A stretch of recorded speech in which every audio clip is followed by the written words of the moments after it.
Hello, welcome to the Empowering Transformation series, how to reduce stress and release past trauma, have a peaceful mind, and the power to move forward.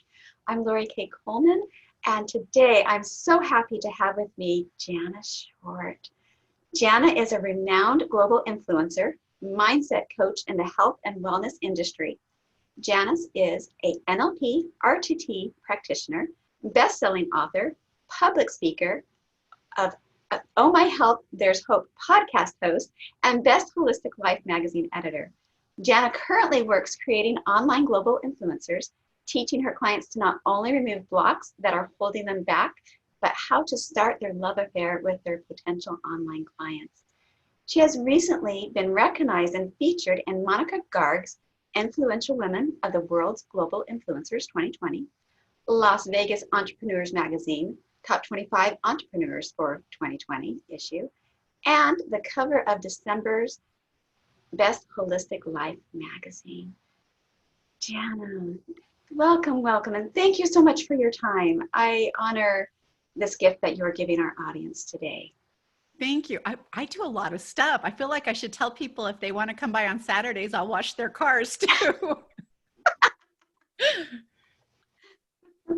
Well, let's jump right in because I know we want to stay within our time. Tell us about a time in your life when you were just having a challenging time and what you did to help deal with that stress. I actually love this question because my most challenging time was with illness. And when I was very ill and told that I literally had no chance of survival and no hope, and this, by the way, was almost 9 years ago, the whole way I dealt with that was mindset change. And it wasn't that I accepted their diagnosis, but I also didn't live in that diagnosis. What I tried to do was focus on what I had control of, what I could do around me, and what was important that was around me. And what I found to be more important, because I have to be really honest, I was a very superficial kind of person. I had to have like the Gucci bag and the Prada shoes, and it was craziness now that I think about it, because at the end of the day, you don't take any of that stuff with you. And so I was all about creating memories, and I had new grandbabies. I had 5 at the time. And our 5th grandbaby was only 9 weeks old. And all I could think of was he would have absolutely no memories of me. And that was where my mind shift became part of not focusing on my illness, not focusing on the stress and the anxiety that I was going with, because nobody wants to leave, right? Nobody's ready to leave this world. And I thought I would not be able to create a memory with him. And that broke my heart. He will not remember my face, how much I love him, or even what it felt like to be held by me. And so those little things became the most powerful, precious things to me. And that's all I could focus on. And to this day, that's what I do from one day to the next, is I am working on creating those beautiful, magical moments. That's where I lay my focus. That's what I believe is the most valuable thing in our lives right now, besides our health. But it's so valuable to create those beautiful memories, because I'm hoping to leave some incredible memories with the people I love. But I'm hoping to be able to take all those beautiful memories we've created with us onto wherever I go after this. Yeah, I know, and I believe we do take those memories with us. I do too. Of us, and to have a focus on that, because I've had health challenges myself. And it's so easy to just focus in on the pain and what's not working and how it's so not working. And so to put it elsewhere, I mean, you have to make the action steps that you need to try and move forward, but also not always just be dwelling on it all the time. Honestly, because I was told I wasn't going to survive and I didn't have a future, it was super easy for me to just focus on the moment, because I didn't know how many of them I had. Mm-hmm. And so it taught me a really great lesson that if I'm so focused on what might happen next week or the week after that, that I'm missing everything around me that's going on right now. And now I really just focus in on those moments. So that was the lesson, to live in the now, to get the juice out of the beauty of what is in the now. 100%. That was the lesson I learned very well. Were there things that you did to help you have hope that you could have a different reality? When they said you weren't going to survive, but how did you keep hope? Well, you know what? That is my platform and my message, by the way, to the world, is to let them know there's hope at whatever you're going through. And I know there's things that you're going through that I probably don't understand because I've never experienced them. Even if they're very similar to mine, we receive them differently. So I don't claim to understand it. But what I want you to know is if you're still here and you're still breathing, you have hope. And I was going to create a memory if I only had one more day, or now it's been 9 years. I had a mindset to just focus on creating that beautiful memory that I know I could leave with that grandson I had at the time. Now we have 7 grandkids, and it's been like 9 years. And every time I see a doctor, like, I don't know how you're supposed to be here. And I tell them it was hope and it was mindset change for me. And that is exactly what I'm going to try to tell you, is to not focus on everything that's going wrong, because you can't always control that. Usually you have very little control. I had very little control over my diagnosis and what happened to me, but I did have control on how I was going to use those moments. And so I would say grab onto that control that you have, and whatever it is that you can control, just do it. Do it in a really positive way that's going to help benefit you and those around you. You know, people say, oh, change your mindset, you know, and focus on something different. But is there specific, how are there specific things? Yes. What can you speak to that on tips to really be able to do this? When I first got sick, I was an interior designer. That's what I did all my life. And when I got better, I was not able to go back to my job because it had been months of that recovery, and I'd given my clients to someone else. And you can't really go back and say, well, I'm back. I'd like my clients back. They built that relationship with the other designers. I wanted to be a health coach. I wanted to show people there were other opportunities for them. I wanted to focus on their wellness journey, though, not a diagnosis journey. And when I started to do that, I learned that mindset was what was that snap for me. And let me tell you about, like, when people tell you do vision boards, do dream boards, read positive things to feed your brain, there's a huge reason for that. As I became a mindset, I learned the beauty of your genius brain. And it doesn't know the difference. Its only job is to keep you alive. And if you tell your brain, this is where I'm going, and you have it on a vision board and you have little messages all around, your subconscious mind keeps seeing that. You may not even realize that you walked past it, but your subconscious mind is. And it's creating this beautiful blueprint to where you want to go or where you want to be. And so I tell people all the time that that's what you need to do, is start creating that beautiful blueprint in your brain. Start visualizing it, start speaking it. I used to laugh at people who do that. When they had a vision board, I would laugh. Like, are you kidding? Just go get it. Like, what's your problem? But I understand now that when I put that I'm creating this memory, this is how I'm going to leave this memory with my grandson. This is what I'm going to do with my daughters. This is what I'm going to do with my son and my husband. And I started putting pictures. I'm going to get well enough to take a vacation with my kids. I was so sick that I couldn't do that. And I had to feed myself carrying a backpack that was so heavy that I couldn't get up the first like 4 or 5 hours I put it on each day. I had to wait till it was feeding me. So I had to wait till the liquids that was pumping in my body got light enough that I could stand. And I would put this vision of us at the beach. I wanted to rent a beach house. I wanted to take all my grandkids and my kids, and I just wanted to lay on the beach because I knew I didn't have to do a lot, and watch them, just enjoy watching them have fun. And we did that. We made it happen. I got healthy enough to go. And I know it's because my brain kept saying, this is where we're going in July. And I knew no different. This is where my body took me. You can do that with anything. If you're in school and you're visualizing finishing and going across with that graduation cap, start putting it out there. Start putting little blurbs all over your house. Your brain is picking it up constantly, and it's putting out that beautiful roadmap. But if you're constantly telling your brain, oh, I'd love to do this, but I can't because of, or this is going to stop me, or this, you're now creating the wrong kind of roadmap. Your brain doesn't know the difference. It's going to see those roadblocks and go, whoop, can't go there. And so you want to blow those out of the way by putting that up in front. It's so easy. It's a no-brainer, basically, to just start putting those beautiful pictures up on a visionary board, reading about it, say the words, when I go. When I go on this vacation with my family, when I take that magical cruise with all my grandkids on the Disney cruise, just keep saying it. And your mind will take you there because you've created the blueprint to it. So I talk about all the time people creating that beautiful mindset blueprint of where they want to see themselves go.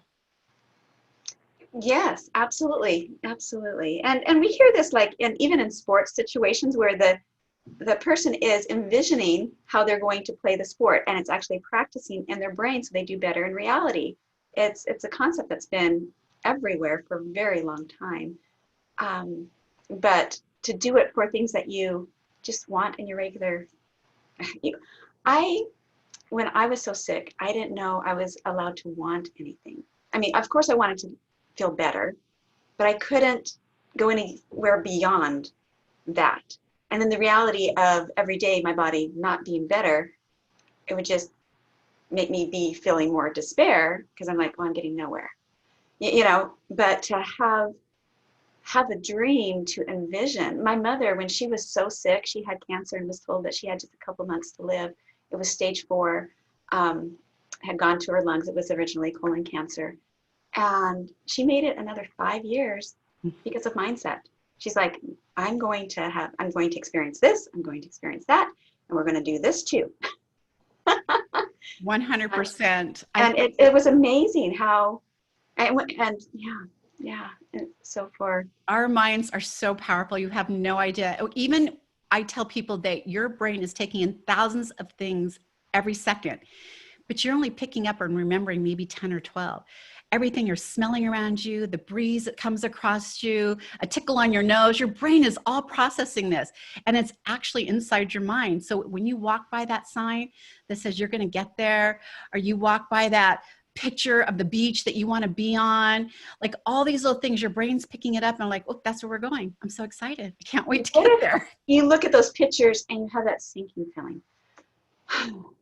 That's impossible. What if your mind takes you there by looking at the pictures?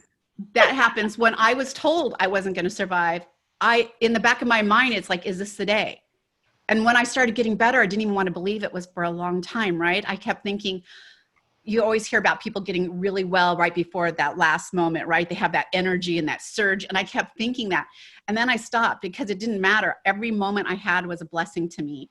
And I just literally focused in on that moment. But I also put signs everywhere. There's signs on my mirrors that says, you are enough. You can do this. You've got this, girl. I'm telling myself self-love things constantly. I've got this. It doesn't matter what the diagnosis is. It doesn't matter what tomorrow is, because I'm in today. I'm in this moment, and this moment's a good moment. And you are going to have bad moments, and it's okay to say, this day sucks. And I've had a lot of those moments, like, am I going to be able to do this anymore? But my mind's telling me yes, because it's picking up all those messages around me. So when I say, am I going to be able to do this anymore? I hear that now, that back talking saying, of course you are. Look what you've already accomplished. We've got this. Here's the thing that's the hardest part for me is we are not meant to live forever. All of us have that moment where we're meant to move on to whatever our next destination journey, whatever that is for you. And so just be grateful for the moments that you have here and don't miss them. As a mom, how many times are you told, oh, they grow up so fast, enjoy it. It's usually by the older people, right? Oh, enjoy them. They grow up so fast. And here I am, a mom now, a grandmother. And I look at my grandkids thinking, I don't want to miss a minute because I forget all those beautiful moments with my kids because I was busy building my career, busy being a mom, a wife, and doing all that stuff. And I missed all those precious moments. And I wish I had the knowledge I have today when I was raising my kids, but I definitely don't make the same mistake with my grandkids. That's wonderful. Is there anything else that you'd like to share with us about that mindset piece? I know that for me, I go to despair so easily, and it's so easy to feel that, especially with chronic illness. It's like, oh, will this ever change? But when I look in hindsight over the years, I'm like, oh, I was going up, but it's just sometimes so hard for the sweet brain. There was just so much negative self-talk I was so mean to myself. And I would put some stickers up on the walls. I'd feel stupid. I did too. I didn't do too many. I just put it on my bathroom wall. But do you have other, when you're coaching people who have really a hard time with that inner self-talk that just beats them up? Well, first of all, I don't want to poo-poo the fact that you're going through something very powerful and life-changing and is going to take a toll on you emotionally and maybe not the most positive way. But here's the thing with that. You're okay. It's okay for you to feel grief, sadness, anger. Those emotions are all okay to feel. They're legit. They're part of the process of getting through to the next side. I went through all of those exact same emotions. The thing is, I didn't live in them. And I raised my kids telling them the same thing. You're angry, fine. You're allowed to be angry, but don't live in that space. Be angry, move on. Use that to make a better situation, to create where it won't happen again, but use that to move on. So it's okay to have those negative thoughts pop in. When I do a lot of journaling, by the way, it's more of a complaint book. Because I find that I'm very verbal and very communicative. And what I want to do is get it out of my system. So a lot of times it's gripe, gripe, gripe, gripe, gripe. And the minute I've spread it out there, then all of a sudden I like, ooh, I could do this differently. I could fix that in a different way. And nobody sees that book, especially the people I'm griping about. But I feel like I've expressed it. And here's most times after I look back at it, I'm like, ooh, I could have definitely responded to that differently. Or maybe they weren't saying that and I took it the wrong way. I received what they were saying in the wrong way. But mostly if I feel like I am in the right, I'm like, that's not my baggage. That's not for me to carry. Yeah. And I have to like pack it in their bag and say, this is yours. You can carry it. I'm here if you need me and I love you, right? This is your baggage of pent up stuff. So here you go. So it's super easy for me to pass it on. It was not always that way. Honestly, my transformation came from being sick and knowing how precious every moment is. Had that not happened, I promise you I would not be here saying these same things. But my transformation has been over 20 years. I've been a slow transformer. but I do remember when my, probably had a 2-year-old and a 4.5-year-old. And I was having a gratitude journal at this time. And so every day I was going to figure out 3 things to be grateful for. Well, this day was stinking hard. And the only thing I could come up with was, I'm thankful that Bryce had a little bit of pee left after peeing throughout the whole house, that we got it into the potty and we celebrated.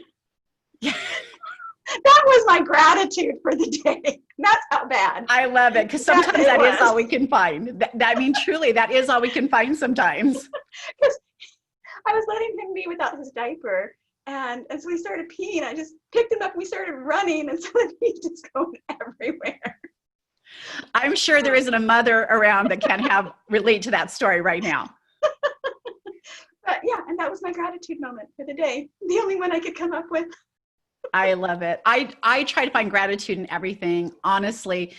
I just did a podcast called Your Journey's Purpose, and it was a solo podcast, but it was about being raised by an alcoholic father and the hatred and anger I had for all the disappointing things he did until the day I went to his funeral. And the day I went to his funeral, there was people lined up because he had gotten sober 20 years before he passed away. I was in my 20s. Maybe 30s. And he had all these people lined up. And when they came to the podium, it was honestly, there were so many people that they had to put speakers outside. And I'm thinking, I'm at the wrong place. This could not be my dad's funeral. And when I went in, people kept coming up to the podium saying, oh my gosh, when I met Lonnie, he did this and he saved my life. And these were people that were mayors and city councilmen and like very prominent people that had run into him. And because of his journey as an alcoholic, he was able to get what I got from being sick and transform other people's lives because he could relate to them. He knew when they were giving him bull and could call them on it. And all of a sudden this light went on in my head. And as I'm looking at people speaking, like he was never put on this earth to be my dad. He sucked at being a dad. He was put on this earth to do this, to be an alcoholic, to have that journey. And who am I to judge that? I am so grateful that he chose his path because he broke my heart and I'm now over it. I completely could see that my dad had to go through all of that, just like I had to go through this horrible illness. Everyone's going through that journey. So if you're going through something dark, I promise you, there's a reason for it, and you're going to be able to reach out and touch somebody else's life and create this beautiful ripple effect in the world because of it. And I know it doesn't seem like that when it's scary and dark, but you'll look back later and think, oh my gosh, I'm really grateful for that. Well, and this kind of leads us into our personal stories. You call them heartbeats. Can you talk about that? And yeah, let's go into that. I will, because that really means a lot to me. I build my business on social media. I'm a global influencer. So I am constantly on social media. And how do I stand out above everyone else? It's because I keep trying to connect, right? And every time I share an intimate detail about my life, or I connect with them on an intimate detail about theirs, it's heartbeats that you throw out into the world. And when I throw those heartbeats, it connects to someone in a really powerful way, in an emotional way, in they have a physical response from it. I'm all about putting out positivity. And yes, are there days that I'm like, I just want to say that's crap and I'm not doing it? Of course there are days, but here's the thing, a heartbeat comes back to me. And it like wakes me up and I'm like, wow, I am on the right path. I'm on the right path. And I'm supposed to keep having these little bumps once in a while to help my growth process. And I'm okay with that. But I call them heartbeats because if you're online and there's so many people online right now, especially in the health and wellness field, and you want to really connect with your clients, you've got to put those emotional heartbeats out there. Because when I hear that powerful story, not only do I say, she's going to understand what I'm talking about, she'll get me because I connected on that pain point, basically. And I want to connect with you. I want to be your friend. I want to follow you. And so I try to put as many heartbeats out there, but let me tell you, every time I do, I'm telling you 10 more come back to me. And I get these beautiful messages on something that I'm like, what? You got what out of that? So I think it's really important to be putting heartbeats out into the world. And it's just being real, being authentic, and sharing parts of your journey with people in a very authentic way. Yeah. Is there anything else that you'd like to share with us about these personal stories, and if someone wants to try and turn their story into something more to be of service to someone else? Maybe they've gotten through part of the hard and they're like, wow, my story could actually help somebody. Talk to that for a moment. I would love to talk to that a moment. I do coaching for people who want to become global influencers in the health and wellness industry. And the very first thing I ask them to do is write their story out. And I tell them, I don't want a bio. I do not want a business resume from you or you went to school. And I want your story. And when I go see that story, I start circling all their heartbeats. I start circling all the times that they reach out and touch somebody with that emotional feel. Your story is what makes you unique. Nobody's lived your life but you. Nobody's seen, even if you went through the exact same circumstance as someone else, nobody has gone through it like you. You're unique and your story's unique. And when you share that, it becomes this beacon of light, literally, that illuminates the pathway for people to connect with you. Sharing your story is so powerful. And let me tell you, I went 4 years in my transformation of not sharing my story. And the very first time I was asked to share my story, because I thought people are dealing with their own health issues. How many people have had their stomach completely removed from them and went through what I went through? Very few. No one's going to relate to this. I don't want to share my story. Plus, if I'm sharing my story, I can't hear your story and help you. Well, I got asked to speak in front of 30,000 people. And when I went to share my story, I was shaking. I was sweating. It was horrible.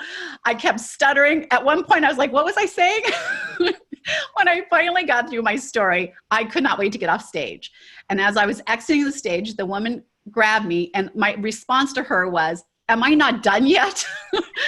And she's like, oh, no, you're completed. You completed your segment. But there's a line of people waiting to meet you. I looked over and I kid you not, there had to be 300 or 400 people waiting to talk to me because they had connected with that heartbeat. They wanted to share their story. They just wanted to hug me and say, thank you for telling me that. I feel like you were here to talk to me. And at that moment, I realized how powerful each and every one of us, how powerful our story and our journey is in connecting to other people. There are people out there who need you, who need to hear your story and need to connect with you. I think your story is the most powerful, unique thing that you have, and you should all be sharing it. If you don't have books, you should. You should be blogging about what your life is and connecting with those people. I don't like to write. I tell you, the summit having to write emails. I'm just like, oh, I don't like to write. There's a lot of people who don't like to write, but they can talk. You're a beautiful talker. Just text to or voice to text, and then fix it up. Or do little teeny short stories. Those are the best anyways. People like little quick short blurbs. So do little teeny short stories. But oh my gosh, you have to tell your story.